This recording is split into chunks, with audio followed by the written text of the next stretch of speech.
같이 인사하겠습니다. 할렐루야. 옆에 계신 분들 얼굴 한번 봐주시기 바랍니다. 일주일 동안 많이 피곤하셨죠? 예, 저도 오늘 저녁 때니까 피곤하더라고요. 그런데 여기 올라와서 우리 성도님들 얼굴을 보니까 피곤이 사라졌습니다. 저만 보기 아까워서 여러분들도 서로 좀 바라보라고 했는데요. 제 얼굴은 보지 마시고 예, 마이크 소리를 조금만 아주 조금만 올려주시면 좋겠습니다. 할렐루야. 예수 그리스도 이름으로 하나님 말씀 증거하겠습니다. 우리 다 같이 성경 말씀 데살로니가 전서 5장 12절부터 14절까지 말씀을 같이 보겠습니다. 데살로니가 전서 5장 12절에서 14절까지 말씀을 자, 우리 같이 읽겠습니다. 12절 시작. 형제들아, 우리가 너희에게 구하노니 너희 가운데서 수고하고 주 안에서 너희를 다스리며 권하는 자들을 너희가 알고 저희의 역사로 말미암아 사랑 안에서 가장 귀히 여기며 너희끼리 화목하라. 또 형제들아, 너희를 권면하노니 규모 없는 자들을 권계하며 마음이 약한 자들을 안위하고 힘이 없는 자들을 붙들어 주며 모든 사람을 대하여 오래 참으라. 아멘. 오늘 이 시간은 가장 귀히 여기며 라는 제목으로 하나님 말씀을 증거하겠습니다. 이 세상에 있는 그 대부분의 동물들은 좌우가 대칭이지요. 그렇죠? 오른쪽 왼쪽이 대칭입니다. 사람이 그렇지 않습니까? 오른쪽 왼쪽이 대칭이죠. 또 사자도 그렇습니다. 새도 오른쪽 왼쪽이 대칭이어서 두 날개로 이렇게 날지 않습니까? 사람이 만든 것들도 보면 움직이는 것들은 대체적으로 좌우가 대칭인 경우가 많습니다. 자동차가 그렇지 않습니까? 수레도 그렇죠. 한쪽만 가지고서는 제대로 기능을 발휘할 수가 없습니다. 아마도 이것이 하나님께서 이 세상에 이렇게 담아 놓으신 어떤 한 가지 창조의 원리가 아닌가 이렇게 생각을 해봅니다. 균형이 중요하다는 거죠. 좌우의 균형이 중요하다라는 것입니다. 우리가 믿음 안에서도 이 좌우의 균형이 상당히 중요합니다. 이쪽이 있으면 저쪽도 있어야 되는 것들이 많이 있어요. 어떤 것이 있습니까? 말씀이 있으면 기도가 있어야 되겠죠. 그죠? 그리고 하나님의 사랑에 대해서 알았다면 하나님의 공의에 대해서도 알아야 합니다. 이 말씀을 들으시면서 이 중에 하나만 있으면 어떻게 될까 한번 생각해 보십시오. 병들게 됩니다. 그리고 우리 믿음 안에서는 받는 것과 주는 것이 같이 있어야 합니다. 받기만 하면 병들고요. 받지 않고 주기만 해도 병듭니다. 주는 것은 섬기고 봉사하는 걸 말하죠. 받는 것은 섬김을 받고 이렇게 주어지는 것을 말합니다. 그래서 우리가 받는 것과 주는 것이 같이 있어야 건강한 신앙생활을 한다 이렇게 말할 수가 있어요. 또 하나 이렇게 우리가 믿음 안에서 이렇게 좌우가 맞아야 되는 것이 아주 중요한 것이 있습니다. 일에 있어서 하나님의 일과 사람의 일이 같이 있어야 된다는 것입니다. 하나님의 일과 사람의 일이 같이 있어야 된다는 거예요. 예를 들어서 어떤 한 교회가 세워질 때에 이것은 하나님의 큰 일이지 않습니까? 어떻게 해서 이런 일들이 생겼을까요? 이루어졌을까요? 하나님께서 일하셨겠지요. 그러나 또한 사람도 같이 일했다는 것을 알아야 합니다.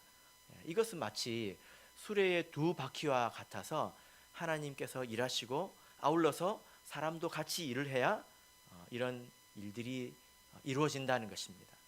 물론 사람과 하나님과 동등하다고 말할 수 없죠. 그렇게 말할 수 없습니다. 어떻게 사람이 하나님과 동등하다고 말할 수가 있겠습니까? 하나님의 일에 있어서 우리 하나님께서 알파요 오메가입니다. 이 말씀이 성경에 있지요. 요한계시록 1장 8절을 보겠습니다. 요한계시록 1장 8절.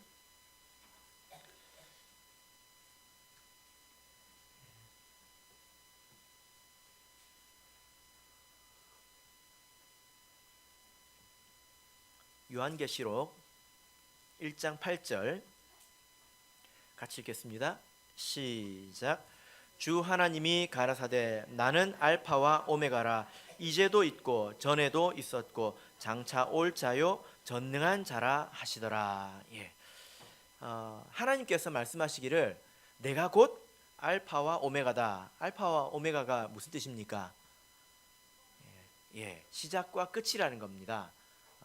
이 알파는 알파벳의 첫 글자고요. 오메가는 이 알파벳의 끝 글자입니다. 시작과 끝이라는 거예요. 그래서 하나님의 일은 사실 하나님께서 시작하시고 하나님께서 마무리하신다는 것입니다.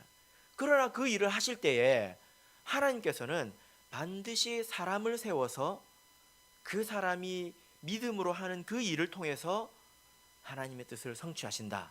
이것을 우리가 알아야 합니다. 여러분 지금 생각하시면서 듣고 계시죠? 생각하면서 들어야 합니다. 만약에 제가 머리를 한쪽만 이발을 하고 한쪽을 기르고 다닌다면 여러분 되게 웃을 거예요. 잘 어울릴 것 같습니까? 지금도 그런데 우리가 영적으로 자기 모습을 볼 줄 알아야 합니다. 내가 만약에 말씀과 기도가 균형이 맞지 않다면, 하나님에 대해서 아는 지식이 사랑과 공의에 대해서, 은혜와 진리에 대해서, 또 받는 것과 섬기는 것이 균형이 있지 않다면 자기가 거울을 볼 때 내가 지금 되게 좀 우스꽝스러운 모습이 있구나, 이걸 알아야 된다는 말입니다.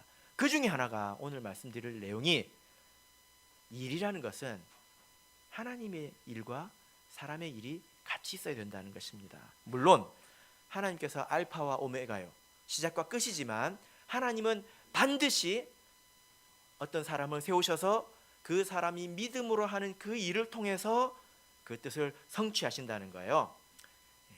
그래서 우리가 이렇게 말할 수 있습니다. 고린도전서 3장 9절을 보겠습니다. 그래서 감히 우리가 이렇게 말할 수 있죠. 고린도전서 3장 9절, 3장 9절 같이 읽겠습니다. 시작. 우리는 하나님의 동역자들이요 너희는 하나님의 밭이요 하나님의 집이니라. 우리는 하나님의 무엇이라고 말하고 있습니까? 동역자들이야. 동역자가 뭡니까? 힘을 합해서 같이 일을 하는 사람을 동역자라고 하지 않습니까? 하나님은 우리 없이 스스로 혼자 하실 수 있지만 하나님은 사람과 함께 하기를 원하신다는 것입니다. 그래서 우리가 하나님의 뜻이라는 것은, 하나님의 일이라는 것은 반드시 사람을 통해서 이루어진다라는 것을 알아야 된다라는 거죠. 만약에 우리가 이 중에 한 가지만 알게 된다면 어떻게 될까요? 하나님만 일하신다고 생각한다면 어떻게 될까요? 나태해지겠죠. 뭐 내가 한다고 뭐가 되겠습니까? 내가 열심히 한다고 해서 하나님께서 택하신 사람보다 한 명이 더 구원받는 일이 있을까요, 없을까요? 없잖아요. 그러니까 내가 안 해도 돼요, 이렇게 생각한다는 것입니다. 그런데 또 반대로 사람의 일을 너무 중요하게 생각한다면 어떻게 될까요? 교만해집니다. 하나님이 안중에서 사라지게 됩니다. 여기서 많은 문제들이 생겨가 나게 되겠죠. 그죠? 오늘 읽은 이 데살로니가 전서 말씀을 보시면 이와 관련해서 우리가 교훈을 받을 게 있습니다. 데살로니가 본문으로 돌아보시면 이 데살로니가 전서는 바울 사도가 데살로니가 교회에 쓴 첫 번째 편지입니다. 후서는 두 번째 편지겠죠? 여러분 데살로니가 교회에 대해서 들어보신 적이 있습니까? 이 교회는 하나님의 은혜가 굉장히 두드러진 교회였어요. 사도행전 17장을 보겠습니다. 사도행전 17장 1절에서 9절까지를 보겠습니다.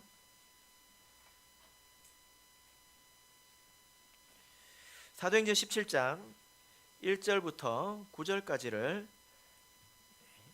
우리 같이 볼 텐데, 이 데살로니가 교회가 어떻게 생겼는지 이제 우리가 이 말씀을 통해서 알 수 있습니다.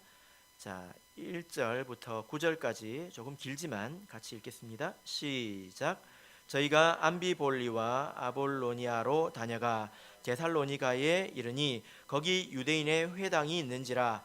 바울이 자기의 규례대로 저희에게로 들어가서 새 안식일에 성경을 가지고 강론하며 뜻을 풀어 그리스도가 해를 받고 죽은 자 가운데서 다시 살아야 할 것을 증명하고 이르되, 내가 너희에게 전하는 이 예수가 곧 그리스도라 하니 그 중에 어떤 사람 곧 경건한 헬라인의 큰 무리와 적지 않은 귀부인도 권함을 받고 바울과 실라를 쫓으나, 그러나 유대인들은 시기하여 저자의 어떤 괴악한 사람들을 데리고 때를 지어 성을 소동케 하여 야손의 집에 달려들어 저희를 백성에 끌어내려고 찾았으나 발견치 못함에 야손과 및 형제를 끌고 읍장들 앞에 가서 소리 질러 가로되, 천하를 어지럽게 하던 이 사람들이 여기도 있음에 야손이 드렸도다.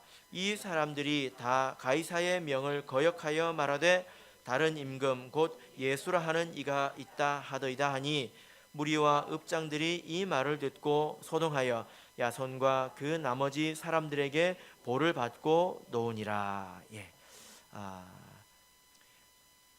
바울 사도가 선교한 교회이죠.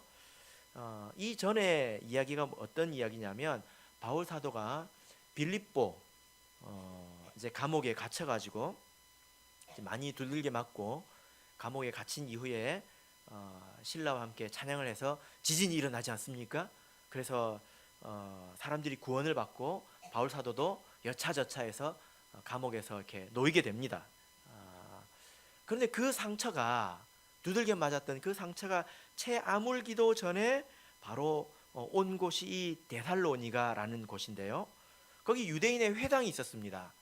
거기 들어가서 복음을 전했는데 유대인들이 너무 심하게 회방을 하고 이제 괴롭혀가지고 3주 만에 그곳을 떠나게 되었습니다.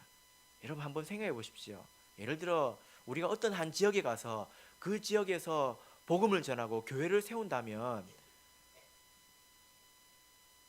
선교사가 목자라든지 이런 이제 훈련을 받은 사람이 가서 얼마나 있어야 되겠습니까? 근데 바울 사도가 3주밖에 있지 못했어요. 그리고 떠났습니다. 그런데 그 3주의 새 안식일을 통해서 거기에 믿는 자들이 생겼고 교회가 설립이 되었단 말이에요. 이게 참 놀라운 일이지 않습니까? 정말 그렇게 되면 얼마나 쉬울지 모르겠습니다. 3주씩 다니면 얼마나 좋겠습니까? 그죠? 그런데 이 교회가 보통 교회가 아닙니다. 데살로니가 전서로 돌아와서 1장을 보겠습니다. 이렇게 3주 만에 세워진 교회라고 해서 우습게 볼 만한 그런 곳이 아니에요. 데살로니가 전서 1장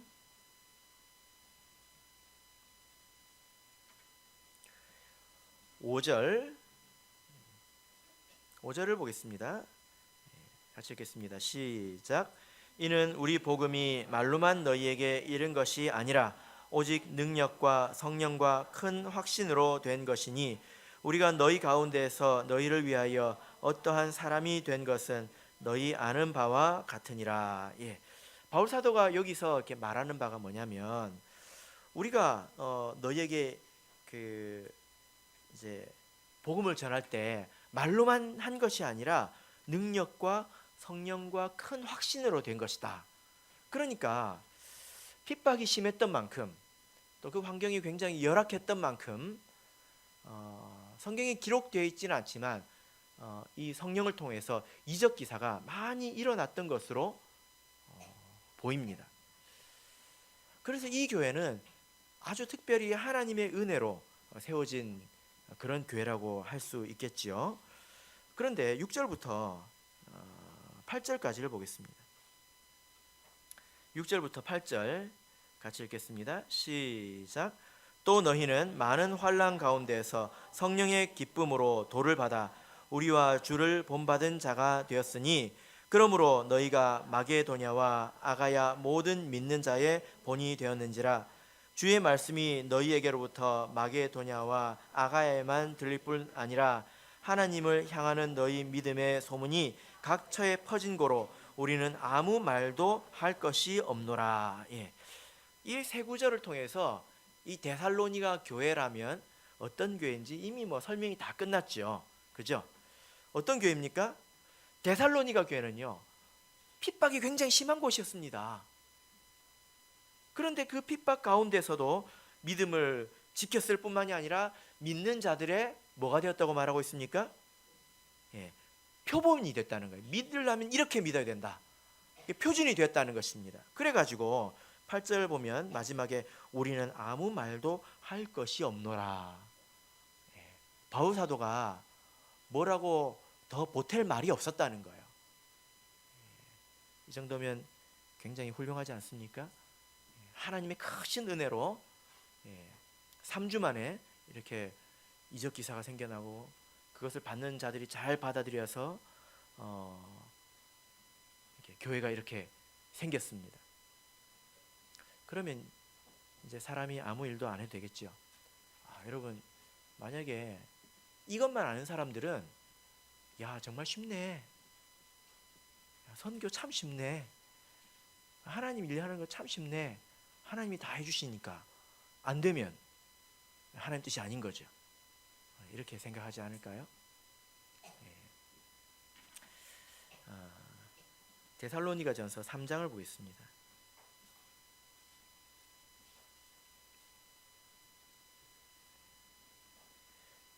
1절부터 3절까지 읽어보겠습니다. 1절부터 3절 같이 읽어보겠습니다. 시작. 이러므로 우리가 참다 못하여 우리의 아덴에 머물기를 좋게 여겨 우리 형제 곧 그리스도 복음의 하나님의 일꾼인 디모데를 보내노니 이는 너희를 굳게 하고 너희 믿음에 대하여 위로함으로 누구든지 이 여러 환난 중에 요동치 않게 하려 함이라. 우리로 이것을 당하게 세우신 줄을 너희가 친히 알리라. 하나님의 은혜로 잘 되어 왔는데 이제 누구를 보냅니까? 디모데를 보냅니다. 일꾼을 보냅니다. 사람을 보냈다는 거예요. 그리고 이제 나중을 보면 이뿐만이 아니라 그 교회를 위해서 교회 내부적으로도 많은 일꾼을 세웠다는 것을 우리가 성경을 통해서 알 수 있습니다. 그래서 우리 교회가 하나님의 뜻을 이루려면 이 두 가지가 같이 있어야 합니다. 하나님께서 일하셔야 합니다. 하나님께서 인도하셔야 합니다. 그리고 그에 걸맞는 사람의 동역이 있어야 된다라는 거죠. 이런 측면에서 우리가 반드시 또 권면을 받아야 할 것이 바로 오늘 본문의 말씀입니다. 본문으로 돌아가서 데살로니가전서 5장 12절 13절을 읽겠습니다. 12절 13절 같이 읽겠습니다. 시작. 형제들아 우리가 너희에게 구하노니 너희 가운데서 수고하고 주 안에서 너희를 다스리며 권하는 자들을 너희가 알고 저희 역사로 말미암아 사랑 안에서 가장 귀히 여기며 너희끼리 화목하라. 지금 바울 사도가 형제들아 너희에게 구하노니 너희들에게 요청한다, 부탁한다. 바울 사도가 성도들에게 부탁하는 바가 있습니다. 그것이 무엇입니까? 무엇을 부탁하고 있습니까? 이것은 하나님께서 요청하시는 거죠. 그게 무엇입니까? 저만 성경을 읽은 건 아니겠지요. 무엇입니까?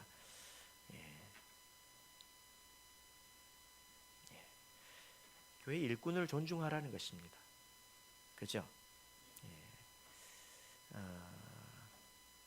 12절을 보시면 너희 가운데서 수고하고 주 안에서 너희를 다스리며 권하는 자들은 너희가 알고 그들의 역사로 말미암아 사랑 안에서 가장 그들을 귀하게 여기라.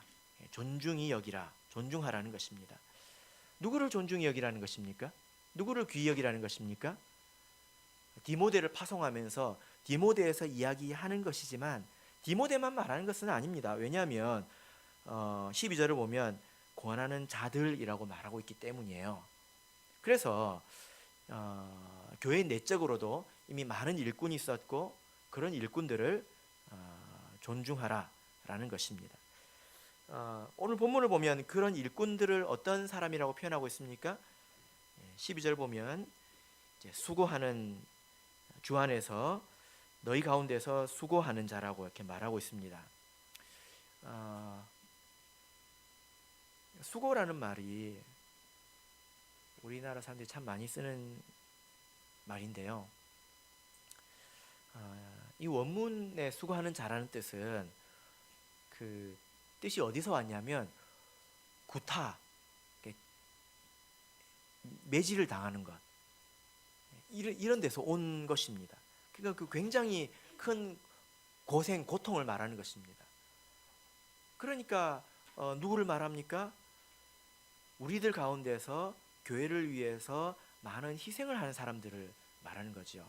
여러분 눈을 들어서 곰곰이 생각해 보세요. 우리 교회가 거저 돌아가는 게 아닙니다. 우리 교회가 제법 넓어요. 여름 되면 잡초도 많이 나고요. 이런저런 문제들이 많습니다. 거저 돌아가는 것이 절대 아닙니다. 내가 알지 못할 때에 수고하고 희생하고 고통받는 사람들이 있다는 것을 알아야 한다는 것입니다. 그리고 이어서 너희를 주 안에서 너희를 다스리는 자다 이렇게 말을 하고 있죠. 누가 여러분들을 다스립니까? 다스린다는 것은 주 안에서 성도를 가르치는 자를 말합니다. 말씀으로 또는 모범으로 우리 성도들을 가르치는 자들을 말합니다. 세상에는 법으로 다스리죠. 그죠? 그래서 안 들면 벌금, 징역 이렇게 하지 않습니까? 그런데 교회 안에서는 가르침으로, 모범으로, 사랑으로 성도를 가르칩니다. 이게 다스리는 거예요. 그 다음에 또 누가 나옵니까? 권하는 자들.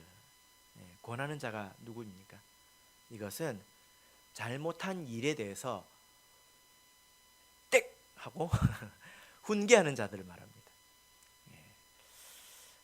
이런 일을 하는 사람들을 어떻게 하라고 명령하고 있습니까? 알라. 알아주라는 것입니다. 우리도 이런 말을 쓰잖아요. 누구 알아준다. 이런 말을 쓰지 않습니까? 어떤 뜻입니까? 쳐준다는 것입니다. 귀하게 여겨준다는 거죠. 하나님께서 이런 자들을 귀하게 여기고 존중하라고 말씀하고 있습니다. 여기 보면 13절에 보면 가장 귀히 여기며 라고 말하고 있어요. 교회에서 그런 일꾼들을 여러분의 인생 가운데서 가장 귀히 여기라는 겁니다. 우리가 왜 그렇게 해야 합니까? 왜 하나님께서 이렇게 말씀하고 있습니까? 그들이 하나님의 동역자이기 때문입니다. 하나님께서 성도들에게 주고 싶은 게 있어요. 근데 어떻게 줍니까? 성도들의 수고를 통해서 주십니다. 일꾼들의 수고를 통해서 주신다는 거예요. 하나님께서 밥을 주실 때에 또 하나님께서 여러분들을 가르치실 때에 하나님께서 여러분들을 책망하실 때에 반드시 사람을 통해서 역사하신다는 겁니다. 여러분 한번 생각해 보세요. 하나님의 음성을 귀로 들어본 적 있습니까? 하나님의 책망을 귀로 눈으로 보신 적 있습니까? 거의 없으실 겁니다. 그러면 하나님은 말씀도 안 하시고 책망도 안 하십니까? 하십니다. 어떻게 하십니까? 사람을 통해 하신다는 거예요. 누구를 통해서 하신다고요? 사람을 통해서 하신다고요. 그래서 내가 사람을 통해서 하나님에게 받는다는 그런 믿음이 있어야 되는 겁니다. 데살로니가 전서 2장 13절을 보겠습니다. 데살로니가 전서 2장 13절 같이 보겠습니다. 읽겠습니다. 시작. 이러므로 우리가 하나님께 쉬지 않고 감사함은 너희가 우리에게 들은 바 하나님의 말씀을 받을 때에 사람의 말로 아니하고 하나님의 말씀으로 받음이니 진실로 그러하다. 이 말씀이 또한 너희 믿는 자 속에서 역사하느니라. 여기서 데살로니가 성도들은 그 일꾼들을 통해서 주는 말씀을 사람의 말로 받지 않고 하나님의 말씀으로 받았다는 것입니다. 그것이 역사했다고 말하고 있지 않습니까?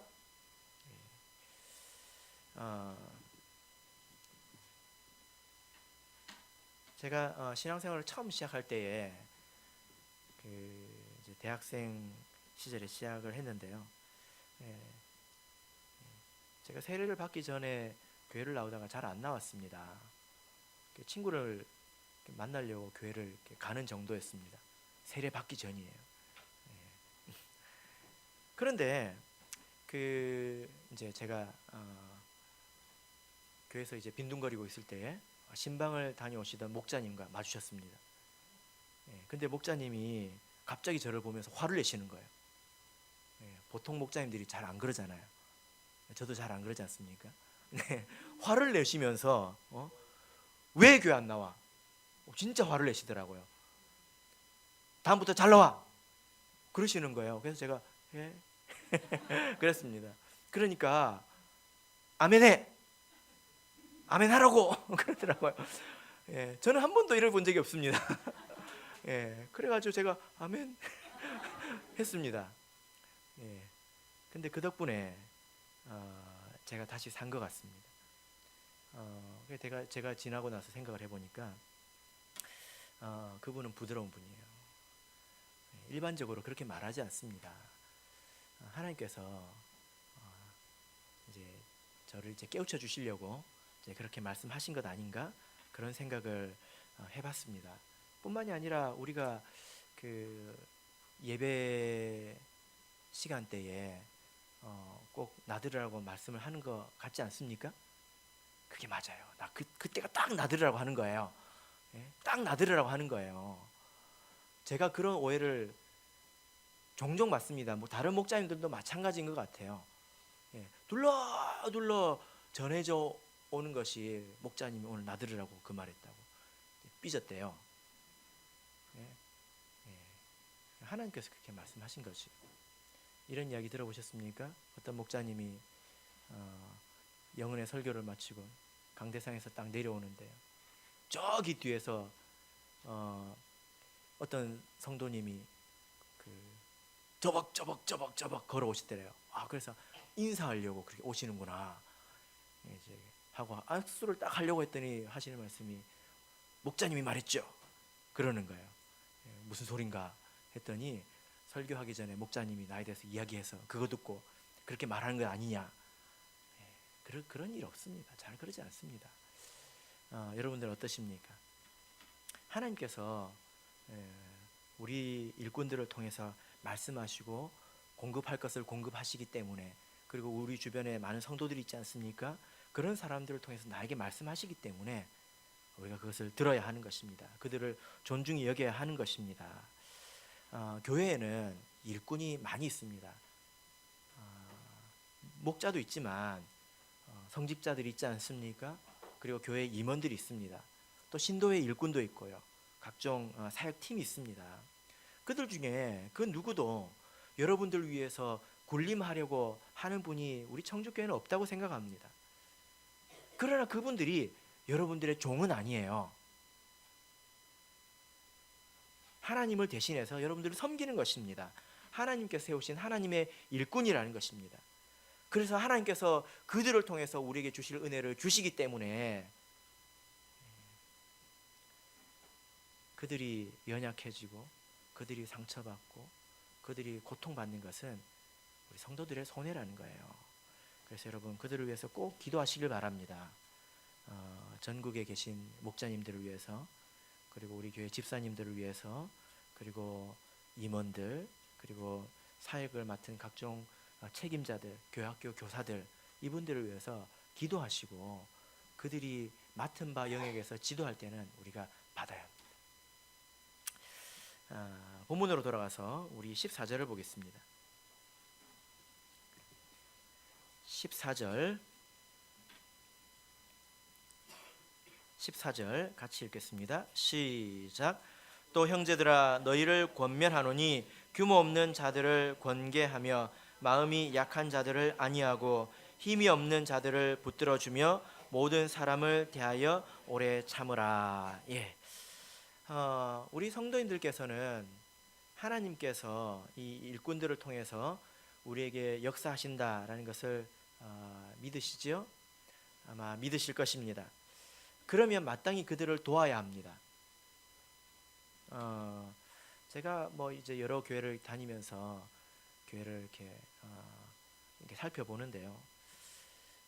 어떤 교회는 이런 교회가 있더라고요. 가장 핵심적인 일꾼이,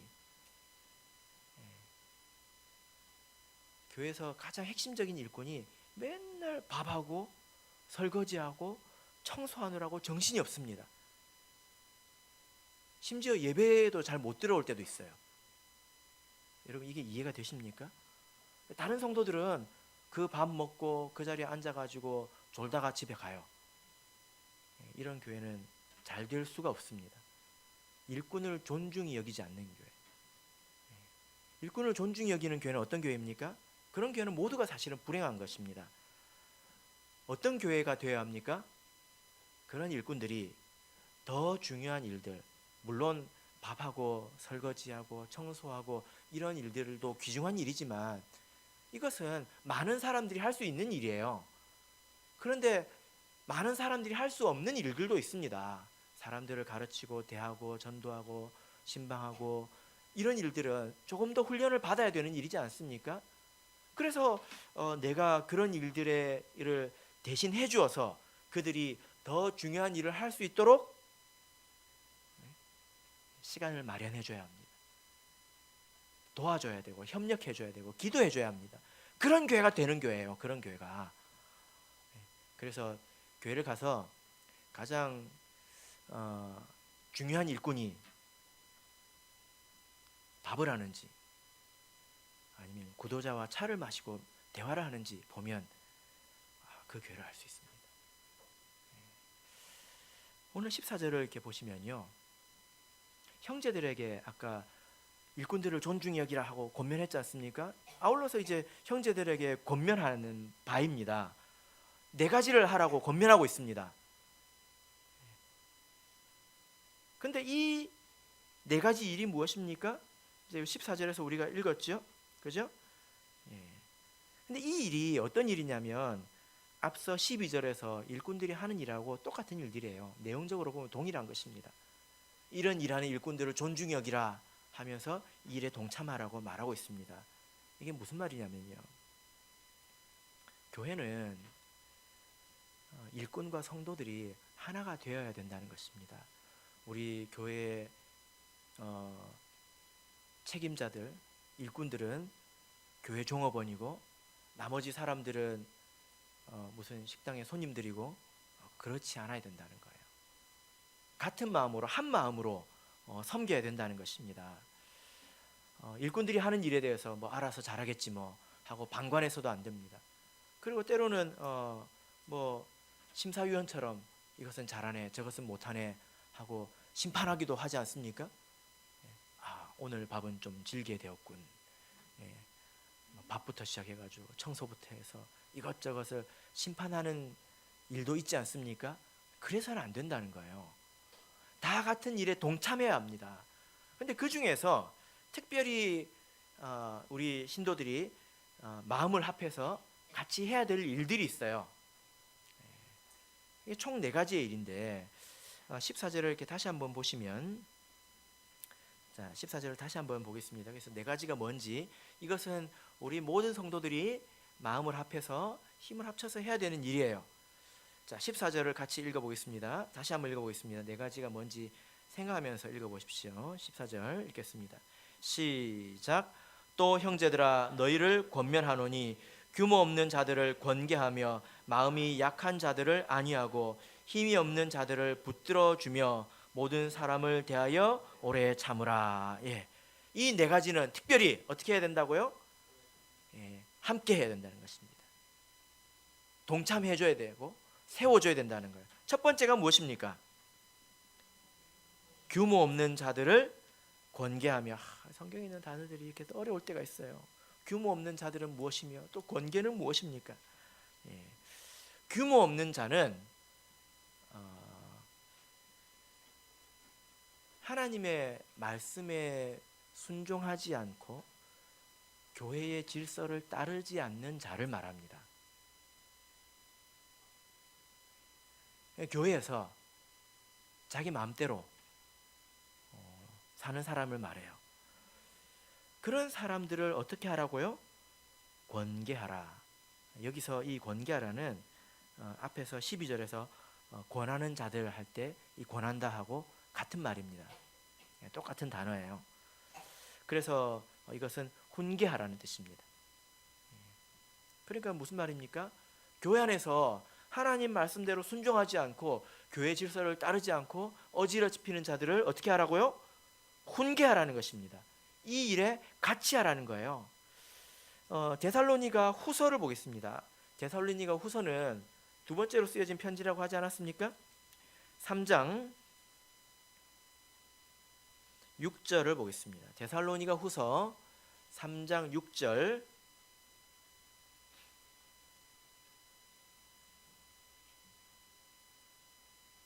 예, 여기서는 조금 더 세게 말하고 있습니다.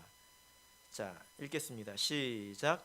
형제들아 우리 주 예수 그리스도의 이름으로 너희를 명하노니 규모 없이 행하고 우리에게 받은 유전대로 행하지 아니하는 모든 형제에게서 떠나라.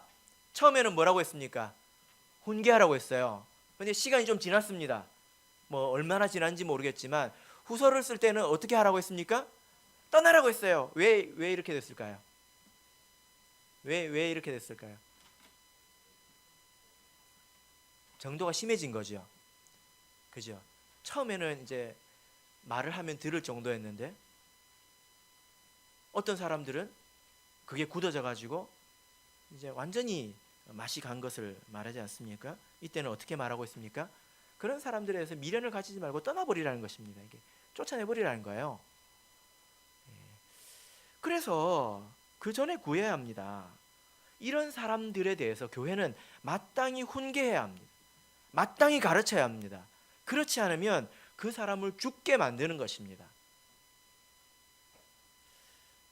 레위기 19장을 보겠습니다. 레위기 19장. 그런 일에 대해서 우리가 책임 없다고 말할 수 있을까요? 내 지근거리에 있는 형제가 자매가 망해가는 것을 내가 알면서도 가만히 내버려 두는 것이 괜찮은 일일까요? 레위기 19장 17절을 보겠습니다. 19장 17절 같이 읽겠습니다. 시작. 너는 내 형제를 마음으로 미워하지 말며 이웃을 인하여 죄를 당치 않도록 그를 반드시 책선하라. 예. 여기서 이웃을 인하여 죄를 당치 않도록 그를 반드시 책선하라. 이게 무슨 말입니까? 이웃이 죄를 지었어요. 그 사람에게 내가 가가지고 책망하라는 것입니다. 그런데 그 사람이 그 죄로 인해서 내가 책망하지 않아서 멸망하게 된다면 나에게 그 죄가 돌아온다는 거예요. 그러면 이렇게 내버려 둬야 됩니까? 말아야 됩니까? 권면해야 됩니까? 말아야 합니까? 해야 됩니까? 말아야 합니까? 여러분들이 제일 못하는 게 이거죠. 그죠? 제가 이렇게 보니까 뭐 이제 저는 뭐 지역 감정이 없습니다. 경상도 사람은 이거 잘하는 것 같아요. 대체적으로 그냥 이제 다 뱉어 버립니다. 깔끔하게 이제 그래서 끝내죠. 근데 우리 청주교회 분들은 배려심이 너무 많아가지고 말하는 것은 너무 조심스럽게 생각하는 것 같습니다. 물론 그래야죠. 듣는 사람의 마음을 배려해야 합니다. 근데 말하지 않는 것이 정답은 아니에요. 만약에 저는 그런 경험이 여러 번 있는데요. 하나님께서 아주 기묘하게 어떤 사람의 범죄를 가르쳐 줄 때가 있습니다. 그러니까 하나님께서 가르쳐 주시는 거예요. 어떤 사람이 회개했을 때 그 회개가 진실하지 않다는 것을 가르쳐 주실 때도 있습니다. 이것은 어떤 것입니까? 다스리라는 것입니다. 가르쳐 주시는 거예요. 만약에 내가 옆에 있는 형제에게 자매에게 허물이 있을 때 내가 봤다면 그것은 내가 본 게 아니라 하나님께서 가르쳐 주신 것입니다.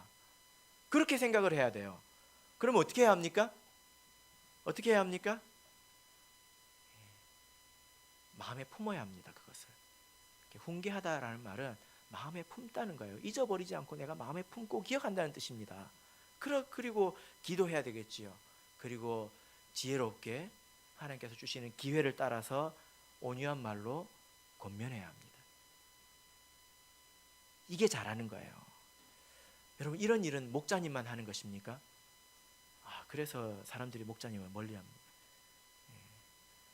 멀리 하려고 그래요. 제가 보니까. 그래서 제가 맨날 후회하는 것이 있습니다. 잔소리하면 맨날 후회를 해요. 제가 잔소리를 하면 후회합니다. 예배 시간에 졸지 말라고 꾸짖으면 집에 갈 때 맨날 후회합니다. 그래가지고 제가 후회하는 이유가 뭔지 아십니까? 내가 그 소리 해가지고 그 사람이 나를 싫어하면 어쩔까? 그것 때문에 그런 거 아니에요. 저는 미움을 받아도 괜찮습니다. 그 사람만 정신 차리면 돼요. 제가 왜 그러냐면 목자님은 맨날 잔소리하는 사람이니까. 설교도 잔소리가 되는 거잖아요. 그죠? 어느 순간 이 하나님의 말씀도 잔소리처럼 격이 떨어져 버릴까 봐 제가 이제 그게 두렵습니다. 그것 말고도 가르칠 게 또 이게 배워야 될 게 얼마나 많은데 그렇다고 그냥 둘 수도 없고 어쩌면 좋겠습니까?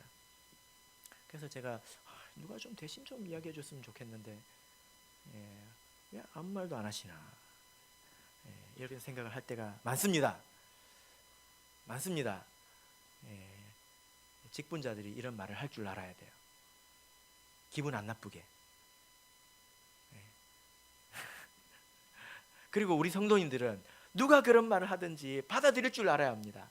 하나님께서 저 사람을 통해서 나에게 말씀하신다고 그렇게 여길 줄 알아야 돼요. 맨날 목자님이 잔소리해서 되겠습니까? 안 되잖아요. 그죠? 뭐 그렇다고 여러분들한테 큰 문제가 있고 그런 건 아니에요. 근데 작은 것들은 서로 배우고 가르치고 그런 것이 되어야 된다는 것입니다. 그냥 너무 조심스럽게만 해가지고 가만히 서로 내버려 두고 또 무슨 말 한마디 하면 오해하고 그런 일이 있어서 되겠습니까? 만약에 누가 여러분에게 권면하면 하나님 말씀으로 들으십시오. 그렇게 들어야 합니다. 내가 만약에 다른 사람에게 권면한다면 어떻게 하겠습니까? 깊이 생각할 거예요. 그리고 기도할 거예요. 할까 말까 고민할 거예요. 그리고 정말 어렵고 조심스럽게 말하지 않겠습니까? 다른 사람이 나에게 그렇게 말했다는 것을 생각하십시오. 그러면 그것으로 자기를 돌아볼 줄 알아야 합니다. 그것은 정말로 사랑에서 온 것이기 때문에 하나님께서 나에게 주신 것으로 겸손히 받을 줄 알아야 된다라는 것입니다. 나보다 연소하다고 해서 무시해서는 안 됩니다. 예전에 제가 한번 말씀드린 적이 있는데요. 제가 예전에 학교 다닐 때 보통 제가 학교 다니면서 장학금을 받았거든요. 근데 이제 한식이를 이제 팔아먹고 제가 열심히 공부를 했는데 장학금을 못 받았어요. 근데 우리 교회에 있는 이모 자매님께서 저한테 지나가면서 하는 말이 그럴 줄 알았다 그러는 거예요. 저한테 나는 다음 학교를 다닐 수 있을까 이렇게 고민하고 있는데 옆에 와서 뭐라고 그랬습니까? 그럴 줄 알았다. 실감이 안 나시죠? 여러분 사업이 망했는데 누가 와가지고 그럴 줄 알았다 한번 해보세요. 그런 말 한번 들어보세요. 그럴 줄 알았다 한번 해보세요. 근데 저는 그렇게 기분 나쁘지 않았습니다. 예. 하나님이 저한테 하시는 말씀처럼 들었습니다. 예. 그러면 약이 되는 건 아니겠습니까? 그죠? 그래요, 안 그래요? 대답 좀 해보세요. 그래서 우리 교회가 건강해지려면요, 서로 말할 수 있어야 합니다. 서로 권면할 수 있어야 합니다. 서로 믿어주고 서로 응원할 수 있어야 된다는 것입니다. 배려가 전부가 아니에요. 배려가 필요한 사람도 있습니다. 너무 막말하는 사람들은. 배려가 필요하죠. 우리 교회는 배려 과잉이에요. 배려 과잉. 이 말이 맞는 것 같죠? 여기 대답은 안 하십니까? 배려 과잉이에요. 다 여러분 서로 믿지 않습니까? 한번 보세요. 나를 미워가지고 나를 막 헐뜯으려고 그냥 혈안이 돼가지고 못 잡아먹어가지고 안달이 돼가지고 이렇게 막 흠을 그냥 샅샅이 뒤져가지고 나한테 그렇게 막 겨우 찾아서 이렇게 말할 사람이 있습니까? 아니에요. 그렇지 않아요. 우리 교회가 이렇게 서로 권면하고 서로 이렇게 하나님을 대신해서 권한다면, 또 훈계한다면, 또 그것을 받는 교회가 된다면 하나님께서 정말 기뻐하시는 그런 교회가 될 것입니다. 그와 같은 일에 동참해 주시길 바랍니다. 14절을 다시 읽겠습니다. 14절 같이 읽겠습니다. 시작. 또 형제들아, 너희를 권면하노니 규모 없는 자들을 권계하며 마음이 약한 자들을 안위하고 힘이 없는 자들을 붙들어주며 모든 사람을 대하여 오래 참으라. 두 번째와 세 번째는 좀 같이 생각해 보겠습니다. 무엇입니까? 마음이 약한 자를 안위해주는 일, 그리고 힘이 없는 자들을 붙들어주는 일, 그 일에 동참하라는 것입니다. 이것도 사실 일꾼들이 하는 일이지요. 그러나 우리 모든 성도들이 힘을 합쳐야 된다는 것입니다. 힘이 없는 자는요, 육신적으로 어떤 문제가 있어서 흔들리는 사람들을 말해요.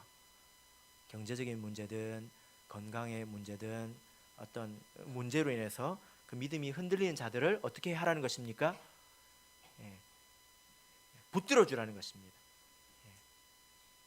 넘어지지 않도록 지지해 주라는 것입니다. 여러분 한번 생각해 보십시오. 처음부터 믿음이 강한 사람이 있습니까? 그리고 신앙이 성장해 나가는 과정에서 흔들리지 않는 사람이 있습니까? 절대로 없습니다. 절대로 없습니다. 그래서 누군가는 위로해주고 누군가는 붙들어줘야 나중에 강한 사람들이 생겨난다는 거예요. 그런 일을 누가 해야 되느냐? 그 일도 목자님이 해야 됩니까? 신방도 목자님만 가야 되고 그렇습니까? 여러분 성경에서는 누가 돌봐야 합니까? 돌보는 일을 누가 해야 합니까? 여기서 누구 보고 말하고 있습니까? 형제들아 너희를 권면하노니라고 말하고 있잖아요. 누구한테 하는 말이에요? 형제들한테 하는 말입니다. 형제들한테, 우리 성도들한테 하는 말입니다. 나는 성도고 나는 학생이니까, 나는 뭐 중등부니까 이거는 그냥 어른들한테, 뭐 또 집사님들한테, 목자님들한테 하는 말이지. 그래요? 안 그래요. 요한복음 이 끝나는 그 부분을 보면 예수님과 베드로가 이렇게 다시 만나지 않습니까? 그래서 예수님께서 내 어린 양을 먹이라 3번 말씀하시잖아요. 그죠? 이 일은 누가 해야 합니까? 하나님의 어린 양, 연약한 자, 마음이 약하고 흔들리는 사람을 누가 붙들어야 합니까? 예수님을 사랑하는 자예요. 네가 나를 사랑하느냐? 그 자가 바로 그 일을 할 수 있다는 것입니다. 우리 성도님들께서 예수님을 사랑하신다면 물론 교회에서 물건을 보면서 일을 하시는 것도 좋습니다. 이게 무슨 말입니까? 교회에서 와가지고 물건을 보면서 일을 하는 것은 청소하는 것이고 밥을 하는 것이고 뭐 이런 그 사물을 대상으로 해서 일을 하는 거를 말하잖아요. 그런데 그것보다 나은 것을 사모하십시오. 그게 무엇입니까? 사람을 대상으로 일을 하는 거예요. 사람을 대상으로 일을 하는 것입니다. 여러분 제가 목자가 되고 보니까 아는 게 많아요. 우리 성도님들에 대해서 아는 게 많아요.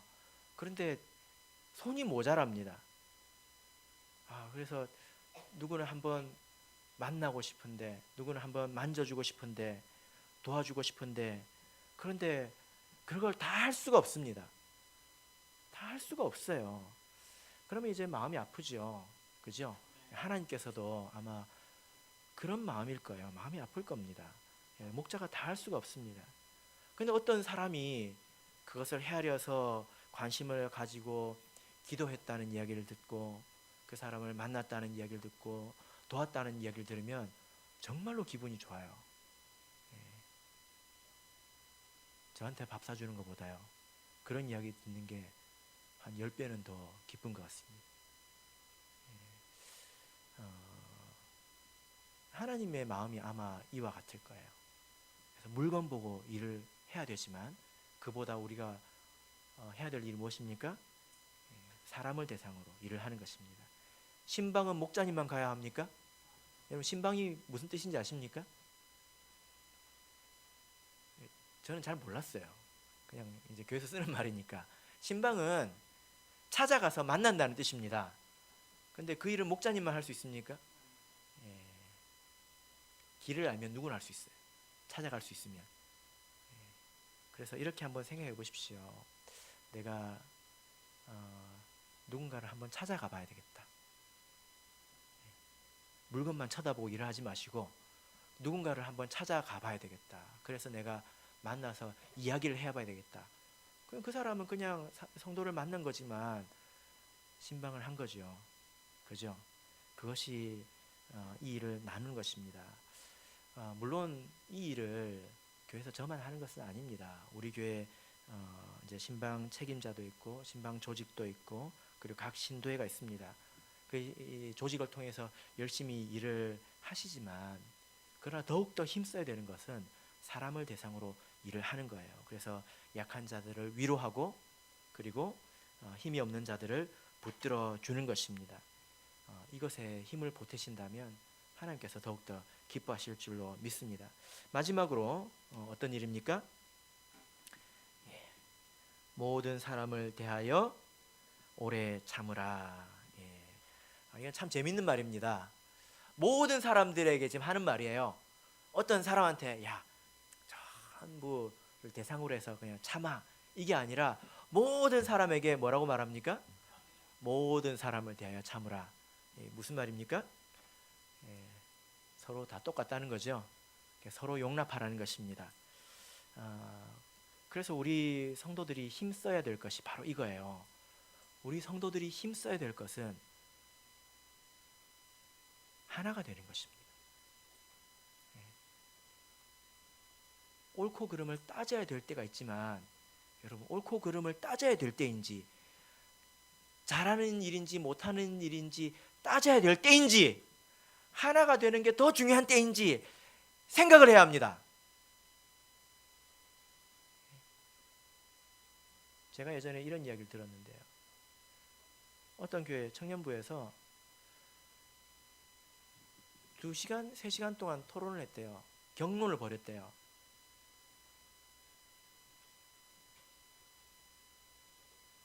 소풍을 바다로 갈 거냐 산으로 갈 거냐 가지고. 소풍 뭐 하러 갑니까? 뭐 하러 가요? 하나 되려고 하는 거잖아요. 이게 하나 되기 위해서 지금 뭐 하고 있습니까? 싸우고 있어요. 이런 일이 얼마나 많은지 아십니까? 우리가 이 일을 왜 합니까? 하나 되려고 하고, 그리고 화합하려고 하는 일에서 서로 이게 더 낫다고, 이게 덜 못하다고 서로 싸우는 게, 이게 하나님 보시기에 얼마나 우스꽝스러운 일인지 아십니까? 그 똑똑이가 아니에요. 헛똑똑입니다. 그런 것은. 그죠? 그래서 내가 이게 지금 따져야 될 때인지 하나가 되는 게 더 중요한 일인지 생각을 해야 합니다. 맞죠? 그래가지고 앞으로는 누가 옳은 소리 할 때도 하나가 되기를 힘쓸 줄 알아야 합니다. 옳은 말이 금을 낼 수도 있다는 걸 알아야 돼요.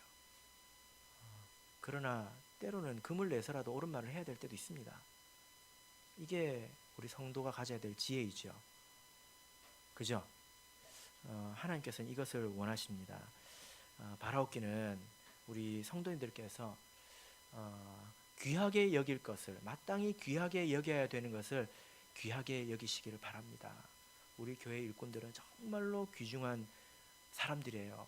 제가 이런 아이들을 놓고 어떻게 이제 우리 집사님들 같은, 또 교회 그 책임자들 같은 일꾼이 될까 생각해 보면 견적이 안 나와요. 어떻게 저렇게 되는지 견적이 안 나와요. 정말로 그렇습니다. 하나님께서 수십 년 인내로 그 사람들을 키워 오셔서 하나님의 종으로 삼으신 사람들입니다. 그 사람들을 귀중히 여기고 힘을 합쳐서 교회가 하나다 되도록 해야 합니다. 이것이 하나님께서 받으시는 것입니다. 바라옵기는 우리 모두가 이 일에 마음을 합하고 힘을 합치기를 예수 그리스도 이름으로 축복합니다. 우리 다 같이